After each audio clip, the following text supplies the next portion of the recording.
Based on past history, a deal between VGK and Jonathan Marchessault could come down to the 11th hour. That's our topic of discussion today as we begin right here on Locked On Golden Knights.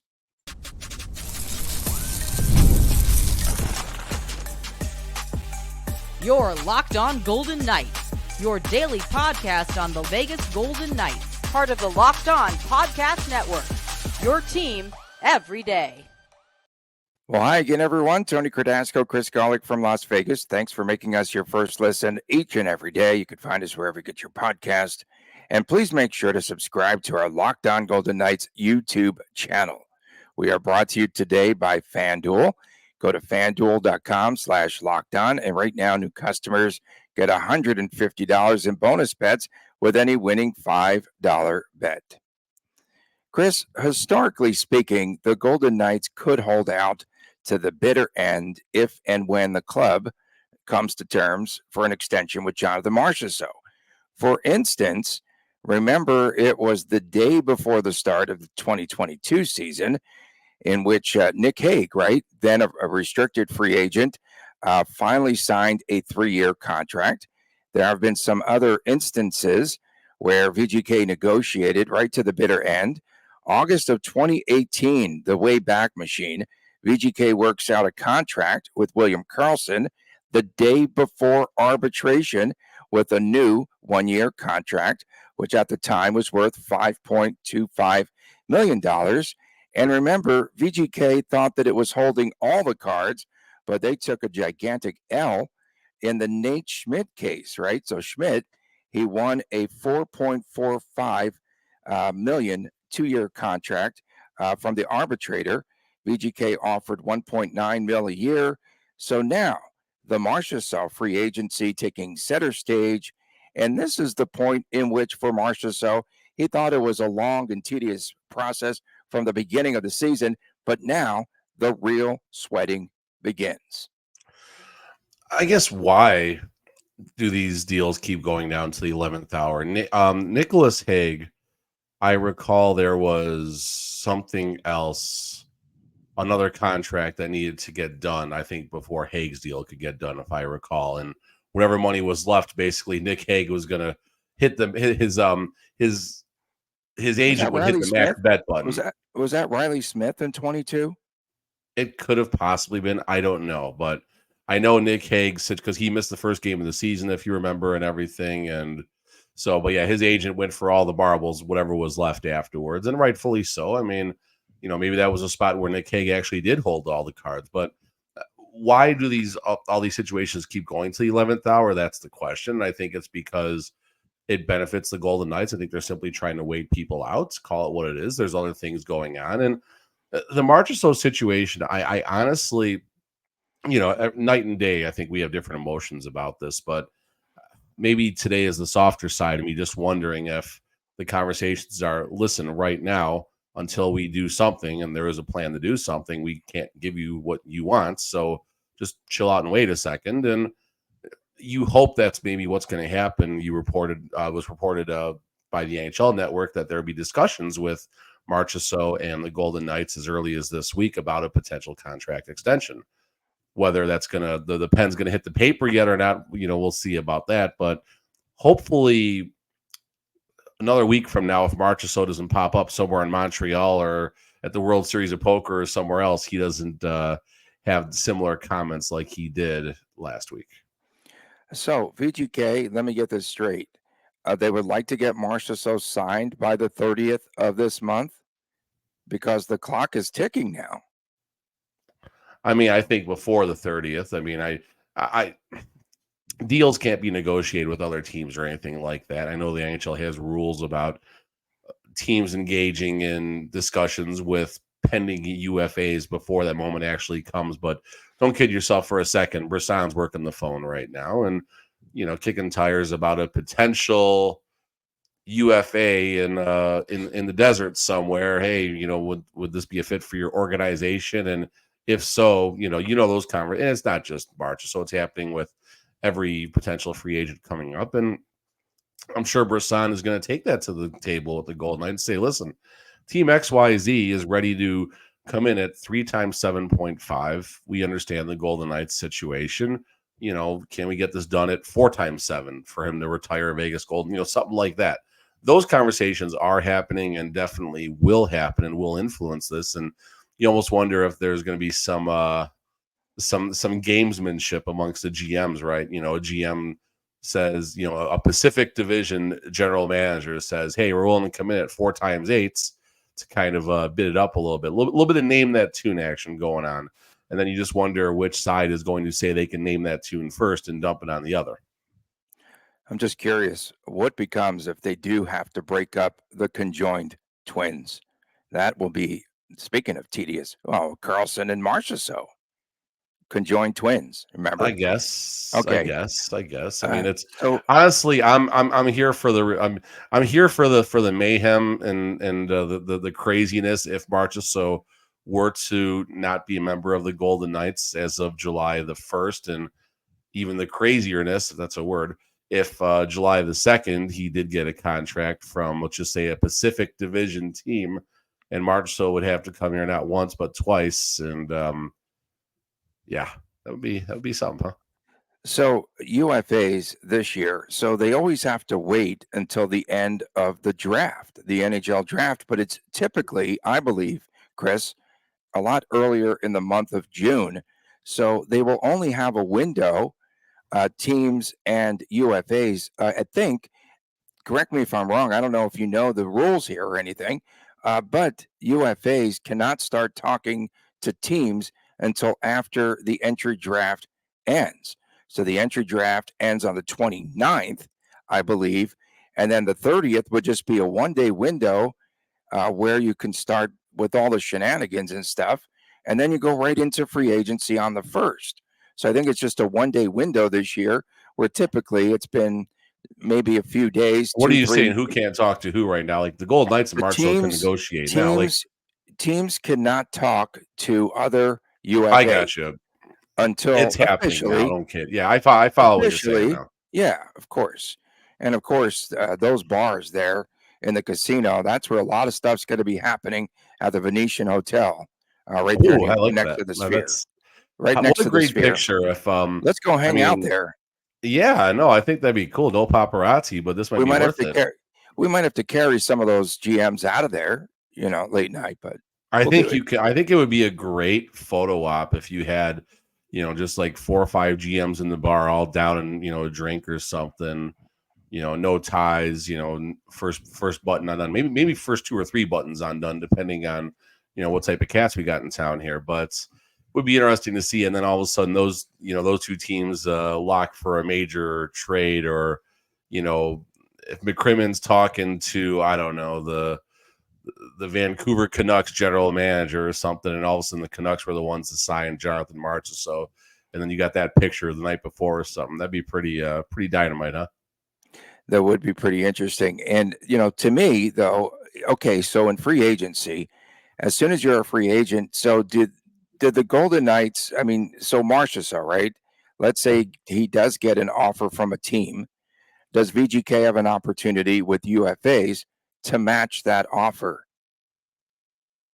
It's not an offer sheet situation. It's simply going to be, hey, if July 1st, I believe it's noon is it noon? It might be 9 a.m. local time, noon Eastern. I'm not sure the exact official moments free agency starts, but all bets are off, basically, like you said, come about the 30th when the discussions can officially happen, because everything starts to get leaked out on the 30th. Hey, XYZ is going to sign this, XYZ is going to sign that. That starts getting leaked out a day or 2 early.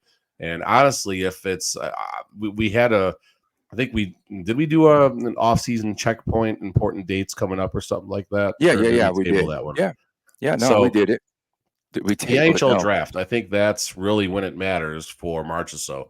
I think that is the checkpoint. If come June 27th, June 28th, whenever the draft is, 27th through 29th, then just the 1 day window for them officially to begin conversations with UFAs. Right, but if the 27th hits and Marchessault is not a Golden Knights or does not have an extension in place, that's really the big moment, I think.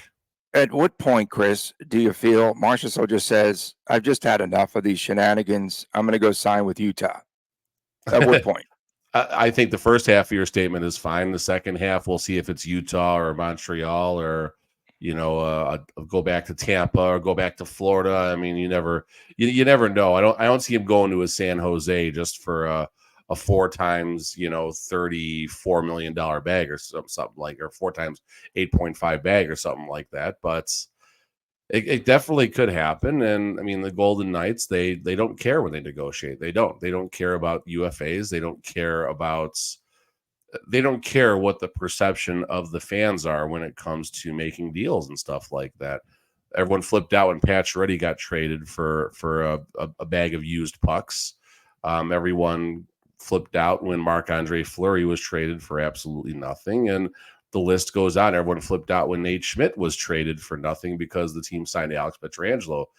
But at the end of the day, this is where I got to remind myself as well, McCrimmon has literally done next to no wrong in his job as the Golden Knights GM, whether it's with UFAs, trades, or anything else. And if anyone wants validation, well, go back to last season and look at that Stanley Cup and look at validate this, Anthony Mantha. That was a bad pickup. It was a bad pickup. It didn't work out, and near did Tomas Tatar in season 1, and and other players. It's going to happen, but that Bjornfoot guy was a disaster. Oh, Slewfoot, your favorite. Slewfoot, Bjornfoot. I mean, listen, I'm glad that here in Vegas reminds me of the Ken Williams days back when I was watching the White Sox a lot more in Chicago, where Ken Williams didn't see a free agent he didn't like. I mean, Albert Bell's a free agent, boom, sign him. Jim Tomei's a free agent, boom, sign him. I mean, it didn't matter who it was. Kenny Williams is going to make a move. And same thing here in Vegas. We're fortunate that we have no salary cap here. And there's no salary cap. There's no salary cap. We have Mark Stone's spleen and all these things, and it's awesome. Yeah. They should trade away Mark Stone's spleen for future considerations. That's a $9 million spleen. Okay. Coming up next, is Las Vegas one of the best hockey cities? We'll have the answer next as we return right here on Locked On Golden Knights. It's winner take all in the NBA and NHL, and FanDuel is giving you a shot to bring home a big win of your very own. We are so ready for both the NBA and NHL playoffs. Right now, new customers get $150 in bonus bets with any winning $5 bet. That's $150 to bet on point spreads, to bet on money lines, player props, spleens, and much, much more. Visit FanDuel.com/lockedon and make every playoff shot count. FanDuel, America's #1 sportsbook. Back on this edition, I threw in spleens in there. Back on this edition of Locked On Golden Knights, Tony Cardasco and Kris Knoblauch from Las Vegas. We appreciate you making us your first listen each and every day.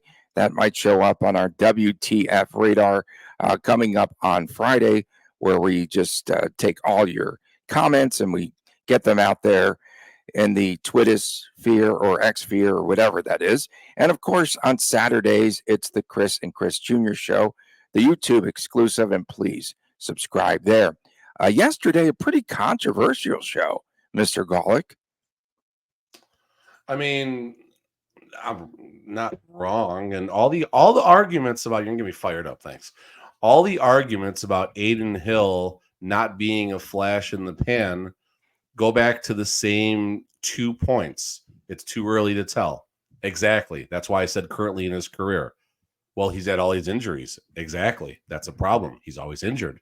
Like, everyone who argued, and it was a fun discussion. Like, it's okay to talk about this. The only thing I guess that bothered me is some clown was like, "Oh, are you used to after impressions and clicks?" I'm like, yes. Sure.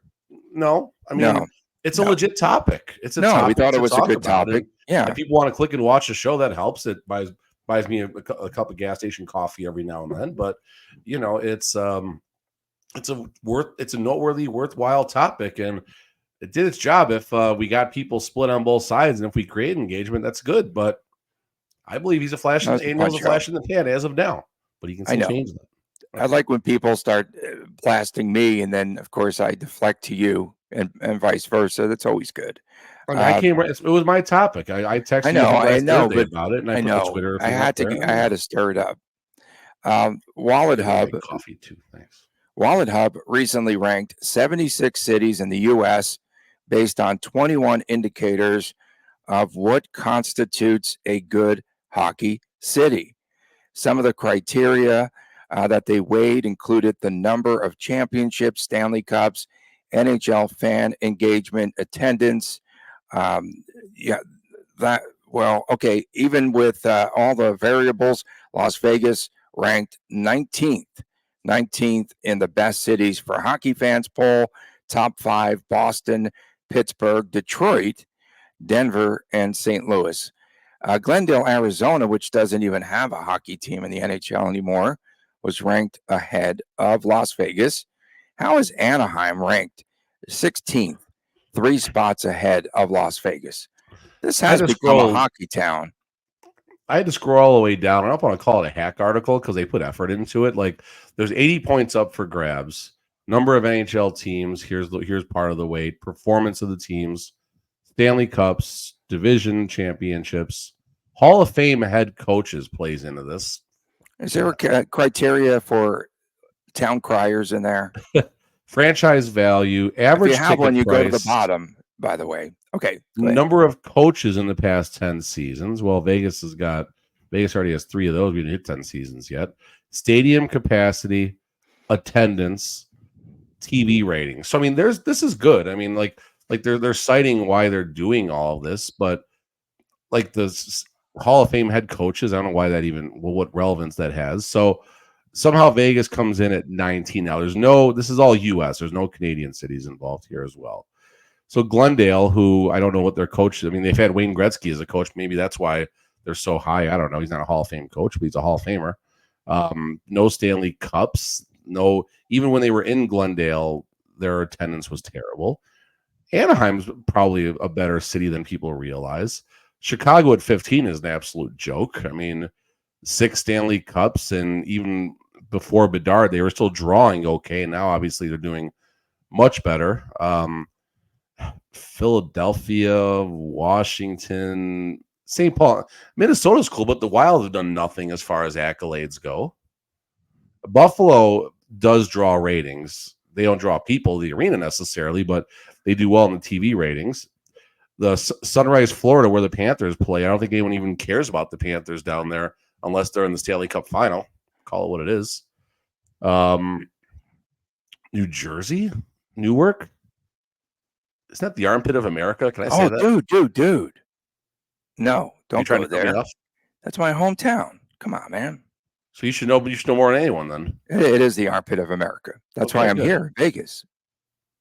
Vegas is something else, but anyway. Okay, right. So one of the things that is very appealing, of course, it should have been appealing to the judges there. This has become a pretty good hockey town because of its uniqueness in that it does attract the locals, but then the visiting teams also bring a ton of fans here. I don't know if we should put that much weight into whatever the heck Wallet Hub is, but yeah, I think that's what makes it unique and fun, right? Yeah, I mean, I think there should be some type of measurement for appeal to visiting fans.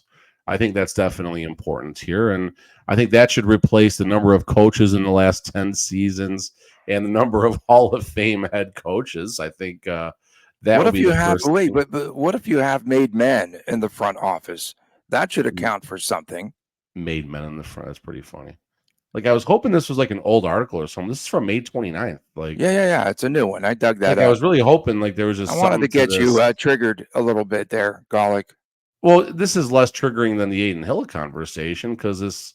I mean, I don't know. I mean, okay, Boston fine, Pittsburgh fine, Detroit history fine, Denver fine, St. Louis recent Stanley Cup history okay. Anything New York fine. Newark, I don't know, Tony. You can come on, man. You can have that one. Like, I'm not comparing these other cities, but Vegas is very unique. I mean, just from the proximity to any level of entertainment you want to have. I mean, that walk is the walk from Park Avenue from Las Vegas Boulevard. So usually when me and Kris go to games, we usually park at MGM. There's a little food court with like a Panda Express and Popeyes and all these just low level places we go to. That's cheap.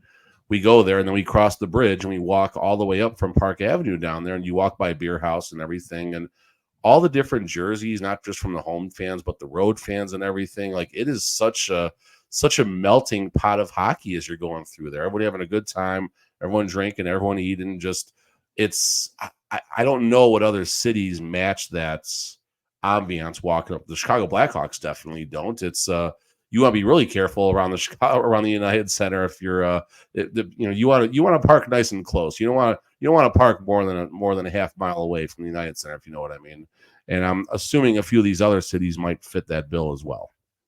Coming up next, Oilers coach Kris Knoblauch shading the Panthers and the NFL Buffalo Bills. That comes your way next, right here on this edition of Locked On Golden Knights. Welcome back to Locked On Golden Knights. Tony Cardasco and Kris Knoblauch. We come to you each and every day from Las Vegas, the 19th ranked city for hockey. We appreciate you tuning in. Thanks for making us your first listen every day. Fridays, WTF. Saturdays, Kris and Kris Jr. Show, the YouTube exclusive. Please subscribe to our YouTube channel. Does the Panthers experience give them the edge over the Oilers? Yes. That was the question posed to Kris Knoblauch. I'm going to just say one thing here.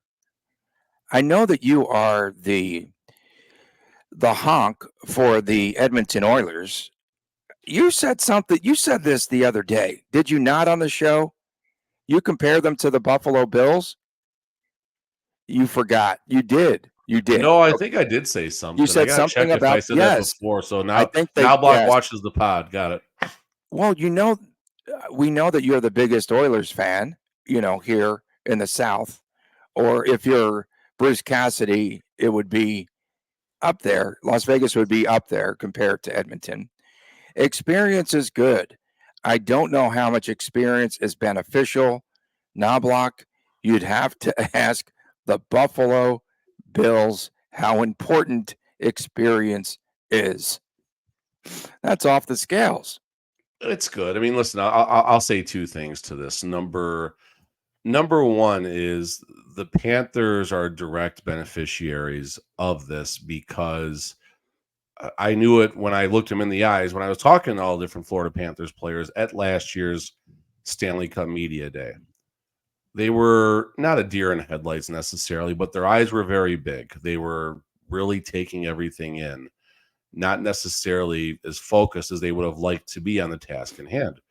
That's been validated by Coach Paul Maurice making statements about now it's more about business and stuff that Matt Tkachuk has said in the media. So that's the first thing I'll say. Going specific now to Kris Knoblauch and the battle within the coaches, so to speak. So Paul Maurice, Bruce Cassidy. Paul Maurice, much more experienced than Coach Cassidy as far as playoff games, regular season games. I think he had a decade and a half of experience or something on Coach Cassidy. Okay, that's important and everything. But Coach Cassidy, we're still getting to learn exactly who he is. We're still getting to see, he obviously became a Stanley Cup winning coach, and we're still learning more about Coach Cassidy every single day. We know who Paul Maurice is. Paul Maurice is just a slightly shinier version with maybe a little more hair on the top of his head than Pete DeBoer. They're the same coach. Their accolades are the exact same. They've both done a lot in this league, but neither has won a Stanley Cup. So that's where you wonder if Paul Maurice is just kind of stuck in his own ways and he doesn't have the necessary gear or doesn't have the ability, call it whatever you want to call it, to spin the dials to get things to work to win the Stanley Cup. Knoblauch has shown us what he's made of, not just in the playoffs, but in the regular season. I thought it was a terrible hire. I thought it was a joke. I thought the Oilers completely screwed this up. But Knoblauch has done everything right. And if it wasn't right, as far as like putting in Calvin Pickard for a game and stuff like that, Knoblauch's not afraid to make the move. So in the battle within coaches, which is what this might come down to, Knoblauch's going to be aggressive. Knoblauch is no, he's playing with house money. His team wasn't supposed to make the playoffs this year, so we'll see what this comment how it plays out. But I think Knoblauch is going to show us a lot more in the Stanley Cup Final. I know that the Oilers are a slight underdog, but we'll see what Knoblauch brings to the table. I'm curious to see how this is going to go on. What a change from 4 months ago, huh? Yeah, and of course the Rangers just blew it there twice with Knoblauch because they could have hired him. They were training him to eventually be the head coach of the Rangers.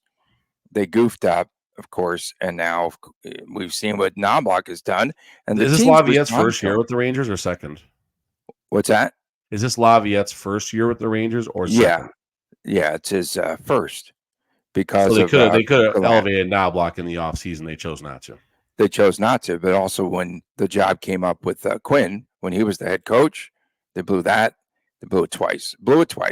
And, of course, the Bills, 4 Super Bowls, if you don't get the reference, in the 1990s, and they came up goose eggs in Super Bowls. Thus, that reference. And also, Knoblauch, maybe someday lobbying for that Rangers job, the little rivalry between New York City and upstate New York and Buffalo.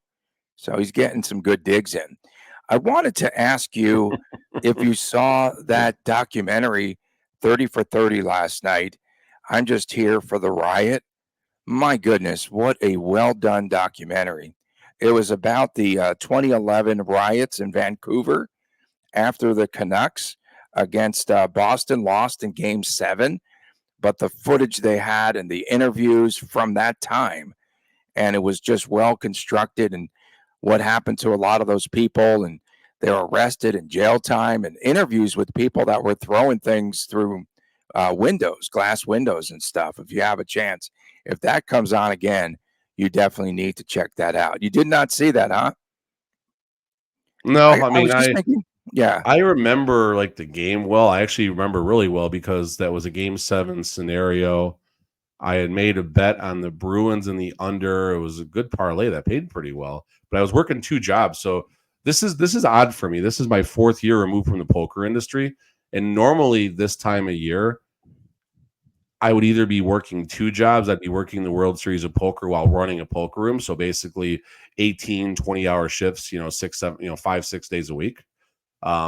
Or for the last 4 years of my career, I was solely running my big poker series at Planet Hollywood, which was basically 12 to 14-hour days, 6, 7 days a week. So this is a new world for me on June the 4th, June the 5th, being able to take the kids to the water park yesterday, Tony, or not just be. I get to enjoy the summer with the family now. So yeah, that's pretty cool. But that's how I remember that game because of. You remember the game? Yeah, I remember the game because I was working two jobs, and I was supposed to be sleeping while the game was on. That was my 3-hour window to sleep, but I had to watch the game because you can't not watch the Game 7 of the Cup Final. I slept like an hour. I think I fell asleep standing up at work that night. It was so bad.